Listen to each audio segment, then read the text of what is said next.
hockey fans, here we go. Game 2, Dallas and Edmonton. And it's actually really Game 3 because the first 2 periods, the last game was one game, and the third period was a completely different animal. I can only expect and anticipate that Edmonton's going to be wildly pissed off about the fact that they kind of blew a game that they should have won there. Meanwhile, Dallas probably feeling pretty good about themselves with a chance to go up 2-0 that, they won the first game. I'm not saying they didn't earn it, but damn, Edmonton, what was that? How's Skinner going to play? I didn't get a call to go play goalie, so I'm going to assume he's still in. Is McDavid? This is really we're going to find if this series can go 7. Can McDavid, Draisaitl pick things up and drag the Oilers across the finish line to get the sucker tied up?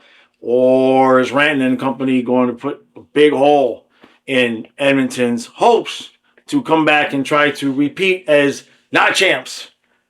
That's sarcasm. All right, let's see how this goes.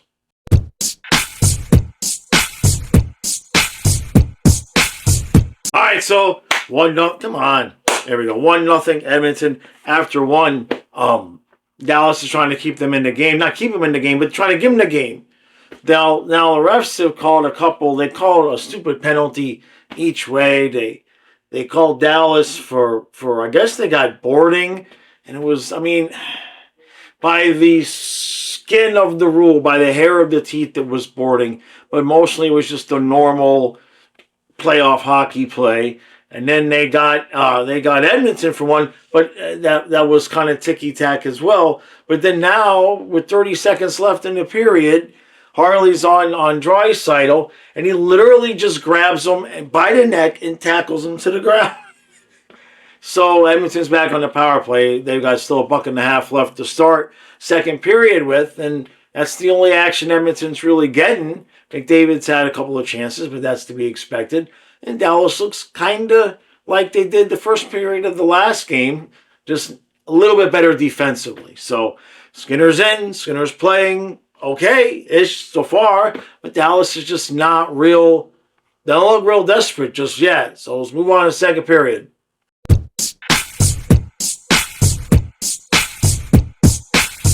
Right, so 3-0 Edmonton after 2. Very similar to the last game. No, it was 3-1.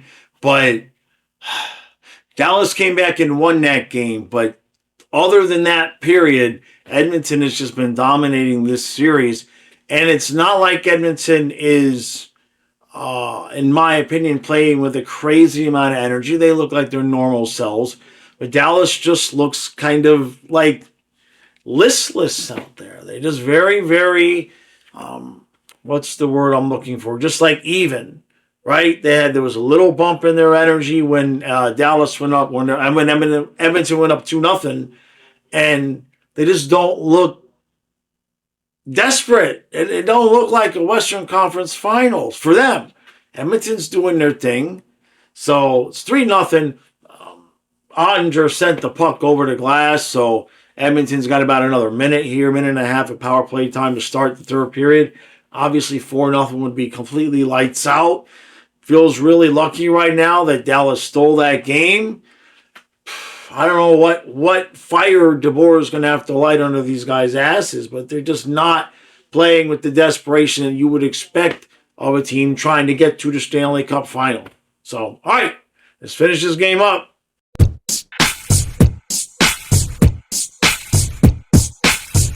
Well, 3-0 Edmonton final. Just like Florida and Carolina last night, Dallas just no pushback, no fight, no nothing. Not even. They played the entire game for the most part with the same level of mid energy, like a November afternoon game against a non-conference opponent, like playing the Sabres. Just nothing. No heartbeat, no energy, no nothing. And it really should be 2-0 Edmonton, but Dallas managed to pull off the miracle of miracles in game 1, which, the series is tied, but it makes it look even, but it's not. The hockey's not even at all. So Hintz got knocked out. Nurse chops him down and slashes the top of his skate. and he went down. He was in a lot of pain. He wasn't putting any pressure on that foot when he was going off the ice. It's really, really odd-looking play. I mean, Nurse did it on purpose. He's not hurting him on purpose, but the slash was a purposeful slash.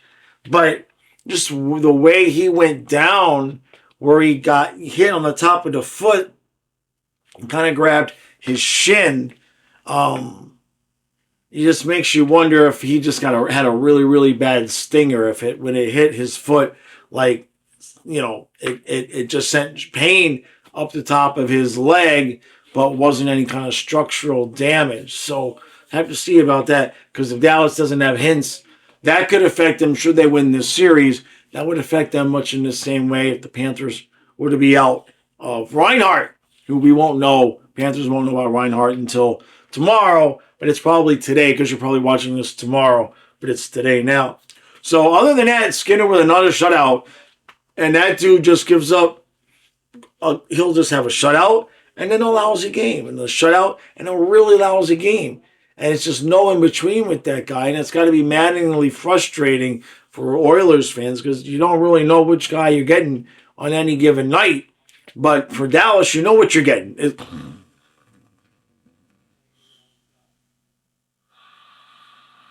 What's the score? Oh, it's only 2-0? What's the score? 3-0? Oh, let's try for 2 minutes. A couple of times, Dallas elevated their energy level for a minute, maybe 2 minutes, and had a little bit of zone time. And then it was just dead. Now, are they cooked from the 2 playoff series? I guess it's possible, right? I guess it's possible. I mean, they had, Rantanen basically single-handedly beat Colorado there.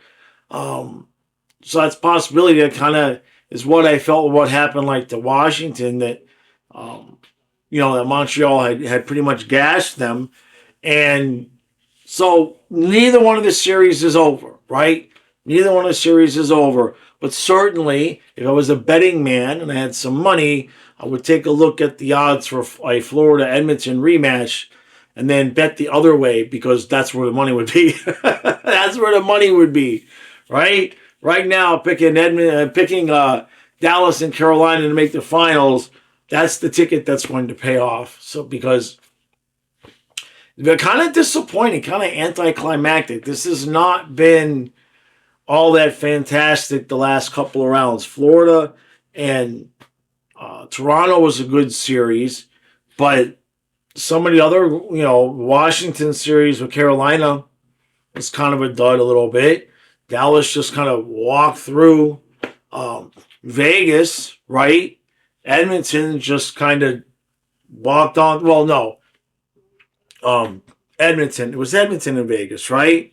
Who did Dallas play the second time? I streamed the games. I should know, but memory is it's a lot of hockey. It's a lot of hockey. We were streaming 2 or 3 games a night there for a couple of weeks. So it all kind of runs together. The point is that these games in this round, especially conference finals, Eastern Conference Finals, if you're not a fan of either team, you're probably clicking off and watching basketball, right? It was not great. It's not great for the sport to have boring playoffs. They should be exciting and close and all of that. But we'll wait for the Stanley Cup Finals for that. Especially if it's Florida versus Edmonton, that could be a whole another 7-game masterpiece. So, all right. That's going to do it. Tomorrow night, we will be live, 8 o'clock. I will not be live at noon tomorrow because it's Saturday. It wasn't a Panther game today, so I won't be live at noon tomorrow, but it will be Sunday after Game 3, where the champs try to take real control of the series. 2-0 is nice. 2-0 is fantastic. It's beautiful. But 3-0, now you start to talk about having a short series. Not yet. But if the way that these teams are playing between Florida, Carolina, and Dallas, Edmonton, if this continues, it's going to be short series, and it's going to be a rematch to last year's Stanley Cup Final, which probably surprises not many people. Not many people are going to be surprised about that. So, all right. See you tomorrow at 8 o'clock, and hopefully the games continue to be boring. I'm enjoying. It's not good for the sport. It's not good for the other viewers. But sitting there streaming a Panthers Eastern Conference final game where by the end of the first period it's like, hey, it's 3-0 and we're not even breaking the sweat. I could do that a couple more times.